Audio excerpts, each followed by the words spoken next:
Hi, welcome to Edufix Online Academy. ഇന്ന് നമ്മൾ സൈക്കോളജിയിലെ unit 7 ആയിട്ടുള്ള യൂത്ത് ഐഡന്റിറ്റി ആൻഡ് ഗ്ലോബലൈസേഷൻ എന്നുള്ള ഒരു യൂണിറ്റ് ആണ് എടുക്കാൻ പോകുന്നത്. ഈ ഒരു യൂണിറ്റിൽ യൂത്തിനെ കുറിച്ചും അവരുടെ ഐഡന്റിറ്റിയെ കുറിച്ചും ഗ്ലോബലൈസേഷനെ കുറിച്ചും ഒക്കെ പറയുന്നുണ്ട്. നമ്മൾ മുമ്പുള്ള യൂണിറ്റുകളിലും ഈ ഒരു സെയിം ടോപ്പിക്സ് ഡിസ്കസ് ചെയ്തുകൊണ്ട് തന്നെ ചില പാർട്സ് ഓപ്പറേറ്റ് അല്ലെങ്കിൽ ബുക്കിലെ കൺസെപ്റ്റ് ക്ലിയർ ചെയ്തിട്ടേ ഉള്ളൂ. കാരണം നമ്മൾ മുമ്പുള്ള യൂണിറ്റുകളിൽ ഇപ്പം യൂണിറ്റ് 6 ആണെങ്കിലും 5 ആണെങ്കിലും 4 ആണെങ്കിലും ഒക്കെ ഈ ഒരു കണ്ടിന്യൂഷൻ ആയിട്ടാണ് ഈ ഒരു യൂണിറ്റ് വരുന്നത്.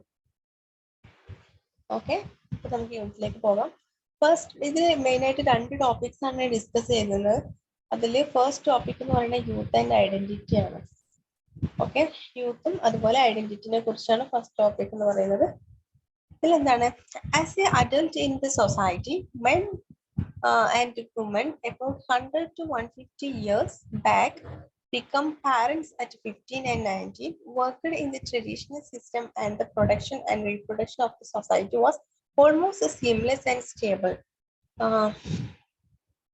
ഇപ്പൊ നമ്മുടെയൊക്കെ സമൂഹത്തില് നമ്മുടെയൊക്കെ മുതിർന്നവര് ഏകദേശം ഒരു 100-150 വർഷങ്ങൾക്ക് മുമ്പൊക്കെ അത് പുരുഷന്മാരാണേലും സ്ത്രീകളാണെങ്കിലും അവരൊക്കെ എന്താണ് 15-ലും 19 വയസ്സുകളിൽ അതിന് മുമ്പ് തന്നെ അല്ലെ മാതാപിതാക്കളാവുകയും അതുപോലെ പരമ്പരാഗത സംവിധാനങ്ങളിലൊക്കെ അവർ ജോലി ചെയ്യുകയും സമൂഹത്തിന്റെ ഉൽപാദനവും പുനരുൽപാദനവും ഒക്കെ ഏതാണ്ട് തടസ്സമില്ലാത്തതും സുസ്ഥിരമായിട്ടുള്ള ഒരു അവസ്ഥയിലായിരുന്നു അവർ പോയിക്കൊണ്ടിരുന്നത്. Now visualize a young of today, അല്ലെങ്കിൽ visualize a youth of today. They are most likely to be studying or try to find work. എന്നാൽ എന്താണ് ഇപ്പോഴത്തെ ഇന്നത്തെ യുവാക്കൾ അല്ലെങ്കിൽ ഇന്ന് ആ ഒരു പണ്ടത്തെ ആ ഒരു ഏജിലുള്ളപ്പോൾ ഒരു 25 വയസ്സ് എടുത്തു നോക്കട്ടെ, അവരൊക്കെ എന്തായിരിക്കും, അവരിപ്പോഴും പഠിക്കുകയോ അല്ലെങ്കിൽ ജോലിയുടെ സാധ്യതകൾക്ക് അല്ലെങ്കിൽ ജോലിക്ക് ജസ്റ്റ് ഒന്ന് ജോയിൻ ചെയ്യുക ആ ഒരു ഇതിന്റെ ശ്രമങ്ങളിലായിരിക്കും. പക്ഷെ മുമ്പത്തെ കാലം എന്നൊക്കെ പറയുമ്പോൾ അപ്പോഴേക്കും ഒരു ഫാമിലി അവർ സ്റ്റാർട്ട് ചെയ്തിട്ടുണ്ടാവും. A few of them might hold jobs and study side by side. അതുപോലെ എന്താണ് ചിലരൊക്കെ ജോലിയിൽ ഏർപ്പെട്ട് എന്താണ് സൈഡ് ബൈ സൈഡ് ഒക്കെ ജോലി ചെയ്ത് പഠനം മുന്നോട്ട് കൊണ്ടുപോകുന്നവരും ഉണ്ടാകും. The youth would not be so sure about various things in their life. അതുപോലെ എന്താണ് യുവാക്കൾക്ക് അവരുടെ വിവിധ കാര്യങ്ങളെ കുറിച്ച് അവരുടെ ജീവിതത്തിലെ വിവിധ കാര്യങ്ങളെ കുറിച്ച് അത്ര വലിയ ഉറപ്പൊന്നും ഉണ്ടാവാത്ത ഒരു കാലഘട്ടം കൂടിയാണ്. They would be asking a lot of critical questions. അവരെന്താണ് ഒരുപാട് നമ്മുടെ അറിയാലേ നമ്മുടെ ഇപ്പോഴത്തെ യുവാക്കൾക്കൊക്കെ ഒരുപാട് വിമർശനാത്മകമായിട്ടുള്ള ചോദ്യങ്ങളൊക്കെ അവരോട് ചോദിക്കുന്ന കാലം കൂടിയാണ്. Even today in rural areas in certain communities, early marriages and closures of education by 20 years is common. But there is always a flexibility and internal aspiration to study more. ഇന്നും ഗ്രാമപ്രദേശങ്ങളിലും അല്ലെങ്കിൽ ചില സമൂഹങ്ങളിലൊക്കെ നേരത്തെയുള്ള വിവാഹങ്ങൾ എന്ന് വെച്ചാൽ മുമ്പുണ്ടായിരുന്ന പോലെ അല്ലെങ്കിൽ 20 വർഷത്തിനുള്ളിൽ എന്താണ് 20 വയസ്സാകുമ്പോഴേക്കും വിദ്യാഭ്യാസം അവസാനിപ്പിക്കുകയും വിവാഹത്തിൽ എത്തിക്കുന്നതൊക്കെ സാധാരണമാണ്. എന്താ അവര് പഠിക്കാനുള്ള ഒരു വഴക്കവും അല്ലെങ്കിൽ എപ്പോൾ ഒരു അവർക്ക് പഠിക്കാൻ കഴിയും, അവർക്ക് എന്താണ് അതിനുള്ള ആഗ്രഹം ഉണ്ടാവും. പക്ഷെ 20 വയസ്സാകുമ്പോഴേക്കും അവരെ പഠനം നിർത്തി കല്യാണം കഴിപ്പിച്ചു കൊടുത്തൊരവസ്ഥ ഇന്നും ചില ഗ്രാമപ്രദേശങ്ങളിൽ ചില സമൂഹങ്ങളിൽ നിലനിൽക്കുന്നുണ്ട് എന്നാണ് പറയുന്നത്. So as the society has changed, our construction of youth and the roles expected of them have also changed. അതിനാൽ എന്താണ് സമൂഹം മാറിയതുപോലെ തന്നെ നമ്മുടെ യുവാക്കളുടെ നിർമ്മാണവും അവരിൽ നിന്ന് പ്രതീക്ഷിച്ച റോളുകളും വേഷങ്ങളും ഒക്കെ മാറിക്കൊണ്ടിരിക്കുന്നു എന്നാണ് പറയുന്നത്. ഇതിപ്പം ഒരു കമ്പാരിസൺ ആണ് യൂത്തിനെ കുറിച്ചുള്ള. മുമ്പത്തെ ഒരു യൂത്ത് എങ്ങനെയായിരുന്നു അതുപോലെ ഈ ഒരു ആധുനിക കാലത്ത് ഇപ്പോ യൂത്ത് എങ്ങനെയാണ് പോകുന്നത് എന്നതിന്റെ ഒരു കമ്പാരിസൺ ആണ് പറയുന്നത്. നെക്സ്റ്റ് പറയുന്നത് youth as a developmental period ആണ്. യൂത്തിനെ ഒരു ഡെവലപ്മെന്റൽ പീരീഡ് ആയിട്ട് അല്ലെങ്കിൽ യുവത്വത്തിന്റെ ഒരു വികസന കാലഘട്ടത്തെ കുറിച്ചാണ് പറയുന്നത്. The key task of development in adolescence is, according to Erikson, is the achievement of identity. നമ്മൾ ഒരുപാട് പ്രാവശ്യം യൂണിറ്റ് 1 to നമ്മൾ ഡിസ്കസ് ചെയ്യുന്നതാണ്. എറിക്സന്റെ അഭിപ്രായത്തിൽ എന്താണ് കൗമാരത്തിലെ വികസനത്തിന്റെ പ്രധാന ദൗത്യം എന്ന് പറയുന്നത് ഐഡന്റിറ്റിയുടെ അച്ചീവ്മെന്റ് ആണ്, ഐഡന്റിറ്റി നേടുന്നതിലാണെന്നാണ് പറയുന്നത്. Erikson felt that achieving a sense of identity includes undergoing a crisis where adolescents questioned the given values, norms, rules and situations in and around them. എറിക്സന്റെ എന്താണ് ഐഡന്റിറ്റിയുടെ ഒരു അച്ചീവ്മെന്റ് എന്നുകൊണ്ട് ഉദ്ദേശിക്കുന്നത് ഒരു പ്രതിസന്ധിക്ക് വിധേയമാകുമ്പോൾ, ഒരു പ്രതിസന്ധി വരുമ്പോൾ എന്താണ് അവിടെ കൗമാരക്കാര് അവർക്ക് ചുറ്റുമുള്ളതിൽ നിന്നും അവർക്ക് നൽകിയിരിക്കുന്ന മൂല്യങ്ങളുടെ മാനദണ്ഡങ്ങളും നിയമങ്ങളും സാഹചര്യങ്ങളും ഒക്കെ ചോദ്യം ചെയ്ത് എന്താണ് അവർക്ക് നൽകിയിട്ടുള്ള കാര്യങ്ങളൊക്കെ ചോദ്യം ചെയ്യുന്നു എന്നാണ് എറിക്സന്റെ ഒരു ക്രൈസിസ്, ഐഡന്റിറ്റി ക്രൈസിസിൽ ഇൻക്ലൂഡ് ചെയ്യുന്നത് എന്നാണ് പറയുന്നത്. The adolescents questioned their sense of self, their world around them. അങ്ങനെ ഒരു അവസ്ഥ വരുമ്പം ഈ അഡോളസെൻസ് കൗമാരക്കാര് അവരുടെ ആത്മബോധത്തെയും അതുപോലെ ചുറ്റുമുള്ള ലോകത്തെയൊക്കെ ചോദ്യം ചെയ്തു തുടങ്ങും. In the process of exploring, questioning and the arguments, and the adolescents come to a sense of their political views, their sexuality and romantic attractions, dislikes, their concepts about friendship and love, as well as their ideas and plans about work and career aspiration. അതുപോലെ എന്താണ് ഒരു എക്സ്പ്ലോറേഷന്റെ ഒരു പര്യവേഷണത്തിന്റെ ഒരു ഘട്ടത്തില് അവര് എന്താണ് ചോദ്യം ചെയ്യലും അതുപോലെ വാദപ്രതിവാദങ്ങളിലൊക്കെ കൗമാരക്കാരെ ഉൾപ്പെടും. അവരുടെ രാഷ്ട്രീയ വീക്ഷണങ്ങളിലും അവരുടെ ലൈംഗിക താല്പര്യങ്ങളിലും അതുപോലെ എന്താണ് അവരുടെ പ്രണയ ആകർഷണങ്ങളിലും അതുപോലെ അനിഷ്ടങ്ങള്, അവരുടെ സൗഹൃദത്തെ അല്ലെങ്കിൽ അവരുടെ ആശയങ്ങളെ, ജോലിയെ കുറിച്ചുള്ള ആശയങ്ങളെ, പദ്ധതികളെ, ഇതൊക്കെ കുറിച്ച് കരിയറിനെ കുറിച്ചുള്ള അഭിലാഷങ്ങൾ, കാര്യങ്ങളൊക്കെ മനസ്സിലാക്കാനും അതിനൊക്കെ ഡിസ്കസ് ചെയ്യാനുള്ള ഒരു കാലഘട്ടമാണ് ഈ ഒരു യുവത്വം അല്ലെങ്കിൽ വികസന കാലഘട്ടത്തില് ഫസ്റ്റ് കാലഘട്ടം എന്നറിയപ്പെടുന്നത്. ഓക്കെ, ഇത് യുവത്വത്തിന്റെ ഒരു ആദ്യ കാലഘട്ടത്തെ കുറിച്ചാണ് ഇവിടെ പറയുന്നത്. നെക്സ്റ്റ് പറയുന്നത് mid youth, 20 to 28 years of age ആണ്. മിഡ് യൂത്ത് എന്ന് വെച്ചാൽ ഒരു മധ്യ യുവത്വം, 20 to 28 വയസ്സ് വരെയുള്ള ഒരു കാലഘട്ടത്തിലാണ് ഉദ്ദേശിക്കുന്നത്. Experts feels the lack of good educational infrastructure, availability of courses and faculty, adequate library and books, and the opportunity of jobs in the courses taken are the key factors that cause impediments in the educational choices of youth in the age of group of 20 to 28 years of age. Expert പറയുന്നത്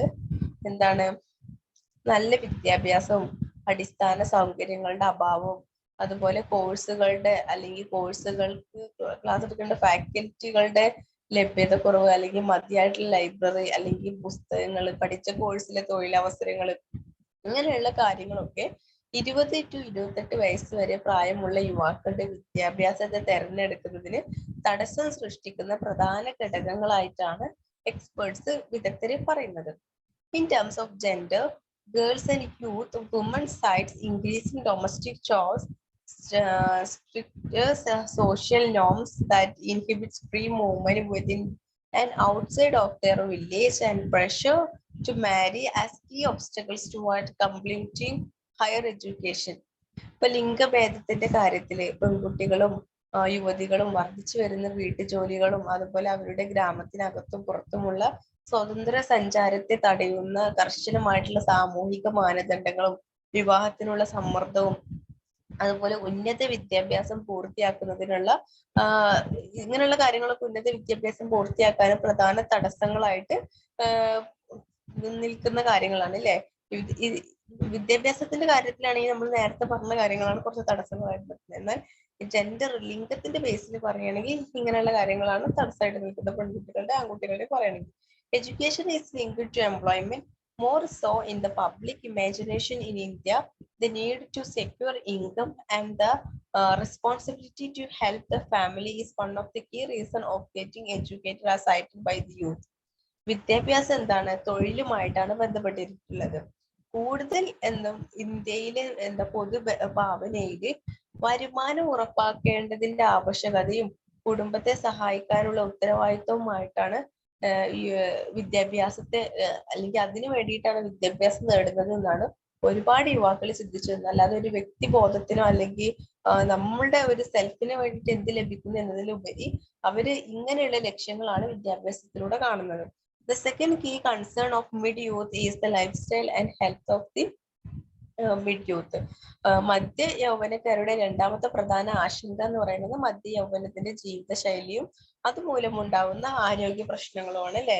അത് വളരെ വലിയൊരു പ്രശ്നമായിട്ടാണ് കണക്കാക്കുന്നത്. Next late youth ആണ്. 29 to 35 years വരെയുള്ള late യൂത്തിനെ കുറിച്ചാണ് പറയുന്നത്. എന്ന് വെച്ചാൽ കുറച്ച് എന്താണ് യുവത്വത്തിൽ നിന്ന് വിട്ടു നിൽക്കുന്ന, ലേറ്റ് ആയിട്ട് നിൽക്കുന്ന, അവസാനത്തിൽ നിൽക്കുന്ന ആളുകളാണ് 29 to 35 വയസ്സ് വരെ. Late youth thus is more about an adult identity with increased family responsibilities and a desire to grow in terms of socio-economic status. എന്താണ് ഈ ഒരു വൈകിയ യൗവനം അല്ലെങ്കിൽ ഈ ലേറ്റ് യൂത്ത് എന്താണ് പ്രായപൂർത്തിയായ ഒരു വ്യക്തിത്വത്തെ കുറിച്ചാണ് പറയുന്നത്. വർദ്ധിച്ച കുടുംബ ഉത്തരവാദിത്തങ്ങളും സാമൂഹിക സാമ്പത്തിക നിലയുടെ അടിസ്ഥാനത്തിലൊക്കെ വളരാനുള്ള ഒരു ആഗ്രഹമൊക്കെ അവർക്ക് ഉണ്ടാകും. So the key concerns of late youth are work aspiration, jobs, employment, entrepreneurship, work stress and achievement. അതുകൊണ്ട് തന്നെ എന്താണ് ഈ ഒരു ലേറ്റ് യൂത്തിന്റെ പ്രധാന ആശങ്കകൾ എന്ന് പറയുന്നത് തൊഴിലഭിലാഷങ്ങളും ജോലികള്, തൊഴിൽ സംരംഭത്വം, ജോലി സമ്മർദ്ദം, നേട്ടങ്ങൾ എന്നിവയൊക്കെയാണ് അവരുടെ പ്രധാന ആശങ്കകളായിട്ട് ഉയർന്നു വരുന്നത്. Health and nutrition and self and family education needs of growing children and a better social and economic status are some of the other equally critical concerns. അപ്പം എന്താണ് കുടുംബത്തിന്റെ ആരോഗ്യം അല്ലെങ്കിൽ വളർന്നു വരുന്ന കുട്ടികളുടെ വിദ്യാഭ്യാസ ആവശ്യങ്ങൾ, പോഷണം, മെച്ചപ്പെട്ട സാമൂഹിക സാമ്പത്തികമായിട്ടുള്ള നില എന്നിവയൊക്കെയാണ് ഇവരുടെ മറ്റ് ചില നിർണായക ആശങ്കകളായിട്ട് വരുന്നത്. Erikson, a well-known psychologist, delineated intimacy versus isolation as one of the developmental crises during youthhood or early adulthood. Erikson നമുക്കറിയാം അല്ലെ, ഒരുപാട് പ്രാവശ്യം നമ്മൾ ഡിസ്കസ് ചെയ്തതാണ്. One of the main psychologist ആണ്. ഈ ഒരു യുവത്വത്തിന്റെ അല്ലെങ്കിൽ പ്രായപൂർത്തിയായിട്ടുള്ള ഒരു കാലഘട്ടത്തില് വളർച്ചാ പ്രതിസന്ധികളിൽ ഒന്നായിട്ട് ഇന്റിമസി വേഴ്സസ് ഐസൊലേഷൻ എന്നുള്ള ഒരു ടേം പറഞ്ഞിട്ടുണ്ടായിരുന്നു. In Indian context, it is normative that youth get married and very few adults decide to remain unmarried. അതുപോലെ തന്നെ ഇന്ത്യയുടെ പശ്ചാത്തലത്തിൽ എന്താണ് യുവാക്കള് വിവാഹിതരാവുകയും അതുപോലെ വിവാഹം തിരഞ്ഞെടുക്കുന്ന യുവാക്കളാണ് കൂടുതലുള്ളത്. വളരെ കുറച്ച് ആളുകൾ മാത്രമേ ഉള്ളൂ അവിവാഹിതരായിട്ട് തുടരാനുള്ള തീരുമാനങ്ങൾ എടുക്കുന്നത്. ആ ഒരു മാനദണ്ഡങ്ങളിലേക്ക് എത്താനൊക്കെ ഒരുപാട് കഷ്ടപ്പെടേണ്ടി വരും ഇന്ത്യൻ കോണ്ടെക്സ്റ്റിൽ എന്ന് പറയുന്നത്. കാരണം ഇവിടെ ഒരു സാധാരണ കുടുംബജീവിതം എന്ന് പറയുന്നത് കല്യാണം അല്ലെങ്കിൽ കുട്ടികൾ, ആ ഒരു ലൈഫ് സർക്കിളിലൂടെയാണ് ഒരു ജീവിതം പൂർണ്ണമായി എന്നുള്ളത് ഇന്ത്യൻ കോണ്ടെക്സ്റ്റിൽ മനസ്സിലാക്കുകയുള്ളൂ. അപ്പൊ ആ ഒരു ലെവലിലേക്ക് എത്താൻ ഇന്ത്യയിൽ വളരെയധികം ബുദ്ധിമുട്ടാണ്. അതുപോലെ if the youth decide to remain unmarried, the social and family concerns and pressures are very high. അതുപോലെ യുവാക്കളൊക്കെ എന്താണ് അവിവാഹിതരായിട്ട് തുടരാൻ തീരുമാനിക്കുകയാണെങ്കിൽ സാമൂഹികവും കുടുംബപരവുമായിട്ടുള്ള ആശങ്കകളും സമ്മർദ്ദങ്ങളും ഒക്കെ വളരെ ഉയർന്നതാണ് ഇന്ത്യൻ കോണ്ടെക്സ്റ്റിൽ. അതുപോലെ isolation and loneliness experienced by the adults which who choose to be unmarried is one of the fears that families frequently express. അവിവാഹിതരായിരിക്കാൻ തിരഞ്ഞെടുക്കുന്ന മുതിർന്നവർ അനുഭവിക്കുന്ന ഒറ്റപ്പെടലും ഏകാന്തതയും ഒക്കെ എന്താണ് കുടുംബങ്ങൾ പതിവായിട്ട് പ്രകടിപ്പിക്കുന്ന ഭയങ്ങളിൽ ഒന്നായിട്ടാണ് കണക്കാക്കുന്നത്. ഓക്കെ, അപ്പോ ഇതാണ് മെയിൻ ആയിട്ട് ആ ഒരു ലേറ്റ് യൂത്തിൽ പറയുന്നത്. അപ്പൊ ഇത്രയാണ് ആ ഒരു ഫസ്റ്റ് ടോപ്പിക്കിൽ. ഇനി അവസാനമായിട്ട് വരുന്ന ഒരു കാര്യം youth as A demographic dividend എന്നാണ്. യൂത്തിനെ ഡെമോഗ്രഫിക് ഡിവിഡൻഡ് ആയിട്ട് അല്ലെങ്കിൽ എന്താണ് ജനസംഖ്യാപരമായിട്ട് യുവത്വത്തെ ലഭ്യമായിട്ട് ഡിവൈഡ് ചെയ്യുന്നതിനെ കുറിച്ചാണ് പറയുന്നത്. As well known, India is going through the phase of demographic bulge where 65% of population is working population from the age of 15 to 65 years. എന്താണ് India ഒരു ജനസംഖ്യ ബൾജിന്റെ അല്ലെങ്കിൽ ഒരു ഘട്ടത്തിലൂടെയാണ് കടന്നു പോകുന്നത്. നമുക്ക് എല്ലാവർക്കും അറിയാം അല്ലെ, നമ്മുടെ ജനസംഖ്യയുടെ 65% എന്ന് വെച്ചാൽ 15 to 65 വയസ്സ് മുതലുള്ള ആളുകൾ, 15 മുതൽ 65 വയസ്സ് വരെയുള്ള ആളുകൾ ജോലി ചെയ്യുന്ന ജനസംഖ്യയിൽ ഉൾപ്പെടുന്നവരാണ്. Youth comprise a major chunk of working population and therefore youth as a category has suddenly become important at the political and policy level. എന്താണ് യുവാക്കൾ എന്താണ് അധ്വാനിക്കുന്ന ജനസംഖ്യയുടെ ഒരു പ്രധാന ഭാഗമായിട്ട് ഉൾക്കൊള്ളുന്നുണ്ട്. അതിനാൽ ഒരു യുവാക്കൾ അതിന്റെ ഒരു വിഭാഗം എന്ന നിലയിൽ രാഷ്ട്രീയവും നയപരവുമായിട്ടുള്ള തലത്തിലൊക്കെ അവർക്ക് വളരെയധികം പ്രാധാന്യം അർഹിക്കുന്നുണ്ട്. Demographic bulge provides the country an opportunity to utilize the energy and the drive of the youth and accelerate the economic activity. ജനസംഖ്യാപരമായിട്ടുള്ള ഒരു കുതിച്ചുചാട്ടം എന്താണ് യുവാക്കളുടെ ഊർജവും ഉപയോഗപ്പെടുത്താനും സാമ്പത്തിക പ്രവർത്തനങ്ങളൊക്കെ ത്വരിതപ്പെടുത്താനും രാജ്യത്തിന് അവസരം ഒരുക്കുന്നുണ്ട്. For accelerating the economic activity in India, there is a need to provide opportunities for high quality education, adequate and appropriate jobs and opportunities for entrepreneurship. എന്താണ് ഇന്ത്യയിലെ സാമ്പത്തിക പ്രവർത്തനങ്ങൾ ത്വരിതപ്പെടുത്തുന്നതിന് ഉയർന്ന നിലവാരമുള്ള വിദ്യാഭ്യാസവും മതിയായതും അനുയോജ്യമായിട്ടുള്ള ജോലികളും അതുപോലെ സംരംഭത്തിനുള്ള അവസരങ്ങൾ എന്നിവയ്ക്കൊക്കെ അവസരം നൽകേണ്ടതുണ്ട് എന്നാണ് പറയുന്നത്. അപ്പം ഇതാണ് ഇതിൽ അവസാനമായിട്ട് വരുന്ന ഈ ഒരു ഞാൻ പറഞ്ഞ 2 ടോപ്പിക്കാണ് മെയിനായിട്ട് ഡിസ്കസ് ചെയ്യുന്നത്. അപ്പൊ ഫസ്റ്റ് ടോപ്പിക്കിൽ അവസാനമായിട്ട് വരുന്നത് ഈ കാര്യങ്ങളാണ്. അപ്പൊ നമ്മൾ ഏതൊക്കെയാ പറഞ്ഞിട്ടുള്ളത്? യൂത്ത് ആൻഡ് ഐഡന്റിറ്റിയാണ് പറഞ്ഞിട്ടുള്ളത്. അതിൽ യൂത്ത് ആസ് എ ഡെവലപ്മെന്റൽ പീരീഡും മിഡ് യൂത്തിനെ കുറിച്ചും ലേറ്റ് യൂത്തിനെ കുറിച്ചും യൂത്തിന്റെ ഡെമോഗ്രഫിക് ഡിവിഡൻറ്റിനെ കുറിച്ചും പറഞ്ഞു. Next influence of globalization on youth identity ആണ്. ഗ്ലോബലൈസേഷൻ എങ്ങനെയാണ് യുവാക്കളുടെ ഐഡന്റിറ്റിയെ ഇൻഫ്ലുവൻസ് ചെയ്യുന്നതെന്നാണ് പറയുന്നത്. ഗ്ലോബലൈസേഷൻ എന്ന് പറഞ്ഞാൽ എന്താ? Involves A multi directional flow of people, goods and ideas. ആഗോളവൽക്കരണം അല്ലെങ്കിൽ ഗ്ലോബലൈസേഷൻ എന്ന് പറയുന്നത് എന്താണ്? ആളുകളുടെ ചരക്കുകൾ, ആശയങ്ങള് എന്നിവയുടെ ഒരു ബഹുമുഖ പ്രവാഹമായിട്ടാണ് അല്ലെങ്കിൽ ഫ്ലോ ആയിട്ടാണ് കണക്കാക്കുന്നത്. Colonialism in the Indian context was one of the directional entry of foreign business and commerce company and their business and political relationships with various small and large kingdoms and fiefdoms in India. Indian സാഹചര്യത്തിൽ എന്താണ് colonialism എന്നത് ഒരു വിദേശ business വാണിജ്യ കമ്പനിയുടെ എന്ന് വെച്ചാൽ British east India കമ്പനിയുടെ ഏക ദിശാപരമായിട്ടുള്ള പ്രവേശനവും അതുപോലെ ഇന്ത്യയിലെ വിവിധമായിട്ടുള്ള എന്ന് വെച്ചാൽ ചെറുതും വലുതുമായിട്ടുള്ള രാജ്യങ്ങളുമായിട്ടുള്ള കച്ചവടങ്ങളും ഒക്കെ ഉള്ള അവരുടെ ഒരു ബിസിനസ് രാഷ്ട്രീയ ബന്ധമായിരുന്നു ഇന്ത്യയിൽ ഉണ്ടായിരുന്നത്. Over the period of 100 to 150 years, the company increasingly become powerful in all its relationships and become wealthier enough to extend loans and receive revenue through agreements from the small kingdoms and fiefdoms in the Indian subcontinent. നമുക്കറിയാലോ east India company ഒരു കമ്പനിയായിട്ട് ഒരു business കമ്പനിയായിട്ട് വരികയും പിന്നീട് എന്താണ് ഒരു 100-150 വർഷത്തിനിടയിൽ company അതിന്റെ എല്ലാ ബന്ധങ്ങളിലും കൂടുതൽ ശക്തമാവുകയും ഇന്ത്യൻ ഉപഭൂഖണ്ഡത്തിലെ ചെറിയ രാജ്യങ്ങളിൽ നിന്നും വിദേശ രാജ്യങ്ങളിൽ നിന്നുമുള്ള കരാറുകളിലൂടെ വായ്പകൾ നൽകാനും വരുമാനം നേടാനും ഒക്കെ അത്രമാത്രം സമ്പന്നമായിട്ടുണ്ടായിരുന്നു East India Company. History tells us that there was no unifying strong kingdom that could arrest the political and economic influence of the British East India Company. ചരിത്രം എന്താണ് പറയുന്നത്? ബ്രിട്ടീഷ് ഈസ്റ്റ് ഇന്ത്യ കമ്പനിയുടെ രാഷ്ട്രീയ സാമ്പത്തിക സ്വാധീനത്തെ തടയാൻ കഴിയുന്ന ഒരു ഏകീകൃത ശക്തമായിട്ടുള്ള ഒരു രാജ്യം ഉണ്ടായിരുന്നില്ല എന്നാണ് ചരിത്രം നമ്മളോട് പറയുന്നത്. At one level, globalization appears as primarily economic and business phenomena. ഒരു തലത്തിൽ പറയുകയാണെങ്കിൽ എന്താണ് ആഗോളവൽക്കരണം അല്ലെങ്കിൽ ഗ്ലോബലൈസേഷൻ എന്ന് പറയുന്നത് പ്രാഥമികമായിട്ട് സാമ്പത്തികവും വ്യാപാരവുമായിട്ടുള്ള പ്രതിഭാസമായിട്ടാണ് കണക്കാക്കിയിട്ടുണ്ടായിരുന്നത്. And at another level globalization is a cultural sociological phenomena. എന്ന മറ്റൊരു തലത്തിൽ എന്താണ് ഈ ഗ്ലോബലൈസേഷൻ എന്ന് പറയുന്നത് സാംസ്കാരികവും സാമൂഹ്യ ശാസ്ത്രവുമായിട്ടുള്ള ഒരു പ്രതിഭാസമാണ്. Globalization changes the way people look at themselves. It changes their language, their dress, their diet, and how they would like to enjoy themselves. ഈ ഒരു ഗ്ലോബലൈസേഷൻ എന്താണ്? ആളുകൾ സ്വയം നോക്കുന്ന രീതിയെ തന്നെ മാറ്റുന്നുണ്ട്.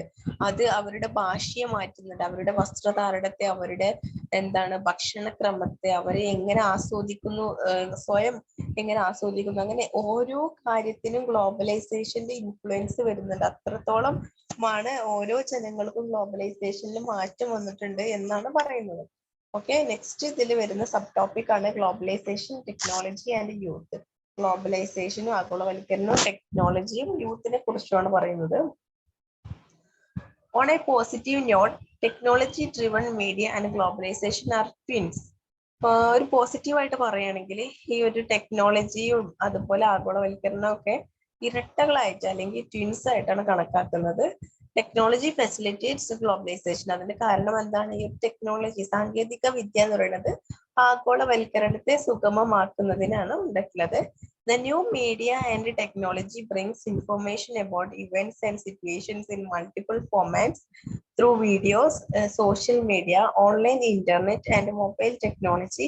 And this has critical impact on youth identity. എന്താണ്? പുതിയ മാധ്യമങ്ങളും സാങ്കേതിക വിദ്യയും സംഭവങ്ങളും ഒക്കെ സാഹചര്യങ്ങളെയും കുറിച്ചുള്ള വിവരങ്ങൾ ഒന്നിലധികം ഫോർമാറ്റുകളിൽ കൊണ്ടുവരുന്നുണ്ട് അല്ലെ? പുതിയ മാധ്യമങ്ങൾ വീഡിയോകളായിട്ടും സോഷ്യൽ മീഡിയകളായിട്ടും ഓൺലൈൻ ഇന്റർനെറ്റിലൂടെയും മൊബൈൽ സാങ്കേതിക വിദ്യയിലൂടെയൊക്കെ എന്താണ് യുവാക്കളുടെ ഐഡന്റിറ്റിയിലേക്ക് ഒരു നിർണായക സ്വാധീനം ചെലുത്തുന്ന രീതിയിൽ പുതിയ മാധ്യമങ്ങളും സാങ്കേതിക വിദ്യയൊക്കെ ഹെൽപ്പ് ചെയ്യുന്നുണ്ട്.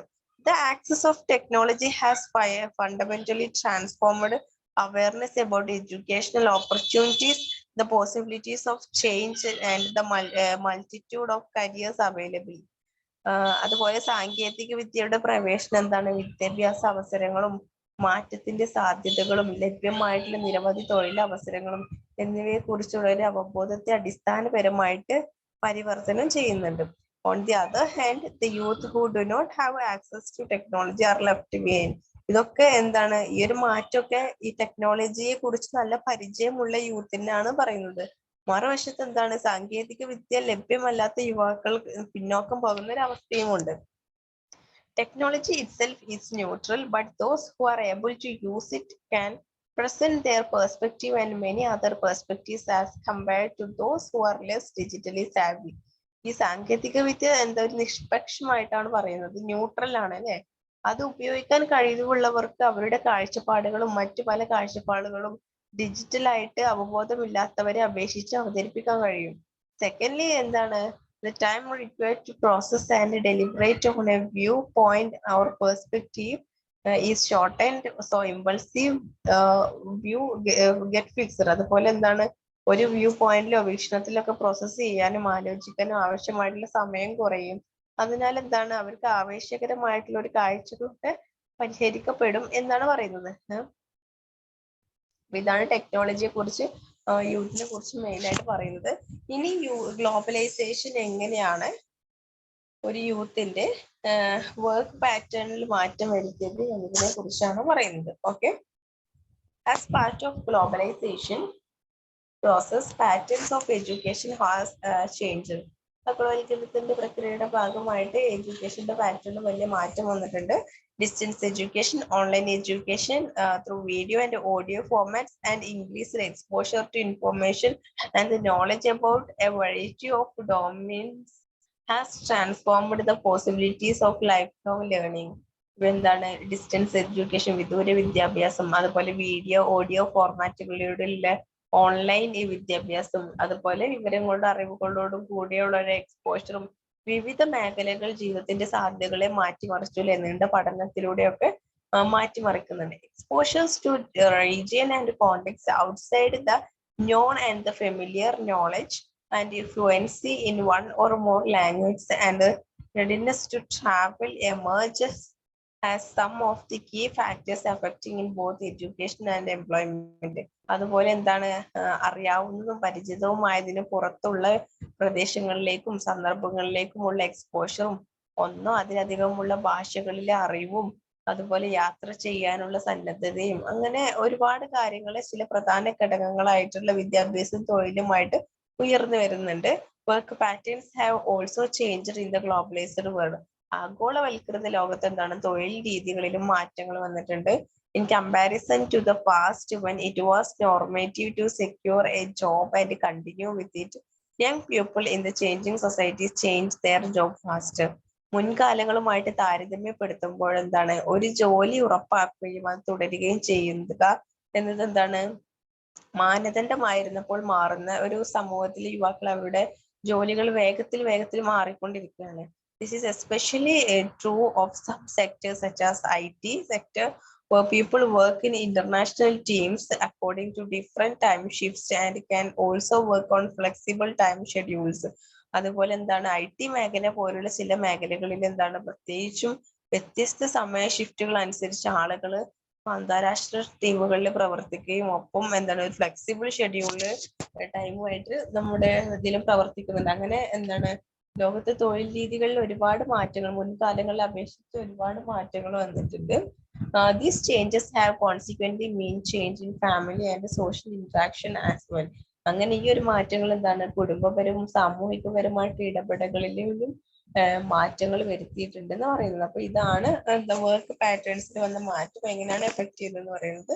നെക്സ്റ്റ് പറയുന്നത് globalization, youth and changing culture ആണ്. ഗ്ലോബലൈസേഷനും യൂത്തും അതുപോലെ മാറുന്ന സംസ്കാരത്തെ കുറിച്ചാണ് പറയുന്നത്. As technology is ushering in changing our awareness about the world, it consequently brings in changes in the how we view ourselves. എന്താണ് സാങ്കേതിക വിദ്യ ലോകത്തെ കുറിച്ചുള്ള നമ്മുടെ അവബോധത്തിൽ മാറ്റം വരുത്തുന്നതിനാൽ തന്നെ അതിന്റെ ഫലമായിട്ട് നാം നമ്മെ തന്നെ വീക്ഷിക്കുന്ന വിധത്തിലും അത് മാറ്റം വരുത്തുന്നുണ്ട്. With exposure to different cultures, food, cuisines, dresses, music, dance and art, the social norms of what is acceptable and what is not, what is desirable and what is not, what is fashionable and what is not, have become clearly marked. എന്താണ് വ്യത്യസ്ത സംസ്കാരങ്ങള്, ഭക്ഷണങ്ങള്, പാചക രീതികള്, സംഗീതം, നൃത്തം, കല എന്നിവയുമായിട്ടൊക്കെ സമ്പർക്കം പുലർത്തുന്നതിലൂടെ സ്വീകാര്യമായതും അല്ലാത്തതുമായിട്ടുള്ള സാമൂഹിക മാനദണ്ഡങ്ങളും എന്താണ് നമുക്ക് അഭികാമ്യമായിട്ടുള്ളത്, അല്ലാത്തത് എന്താണ്, ഫാഷൻ എന്താണ്, അല്ലാത്തത് എന്താന്നൊക്കെ വ്യക്തമായിട്ട് സംസ്കാരത്തിന്റെ കാര്യങ്ങളൊക്കെ അടയാളപ്പെടുത്തുന്നുണ്ട്.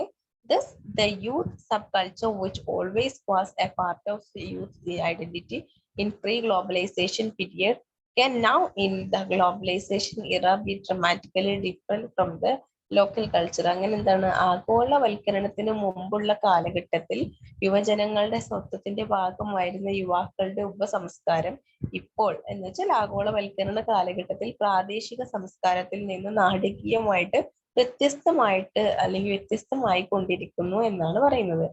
As the new technologies are completely different, the earlier generation cohort may depend on the youth to learn, and thus the earlier mechanism of culture transfer from the earlier generation to the new are equalized and made bi-directional. അതുപോലെ പുതിയ സാങ്കേതിക വിദ്യകൾ തികച്ചും വ്യത്യസ്തമായിട്ടുള്ളതിനാൽ തന്നെ മുൻ തലമുറ കൂട്ടായ്മ ആയിട്ട് പഠിക്കാൻ യുവാക്കളെ ആശ്രയിച്ചിരിക്കുന്നു. അങ്ങനെ എന്താണ് നേരത്തെ മുൻ തലമുറയിൽ നിന്ന് പുതിയ തലമുറയിലേക്ക് സംസ്കാരം കൈമാറ്റം ചെയ്യുന്നതിനുള്ള സംവിധാനങ്ങൾ തുല്യമാക്കുകയും അതുപോലെ രണ്ട് ദിശയിലാക്കുകയും ചെയ്തിട്ടുണ്ട്. This bidirectional is further emphasized in youth identity, and the results are a complexity in changing local culture, with some aspect of culture changing faster and some remaining unchanged, resident to change. അതുപോലെ യുവാക്കളുടെ ഐഡന്റിറ്റിയിൽ ഈ ഒരു രണ്ടിൽ കൂടുതലുള്ള മാറ്റങ്ങള് എന്താണ് പ്രാദേശിക സാംസ്കാരിക മാറുന്നതിലെ സങ്കീർണതയാണ്.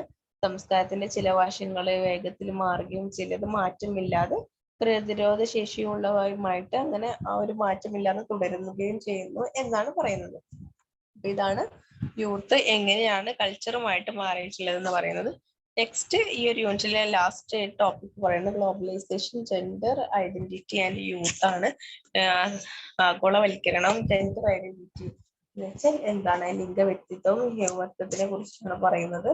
It can be noted here that gender is a lifelong socialization where youth identity is a specific location in the lifespan that defines and determines the trajectory of our individual, interpersonal and social life in adulthood.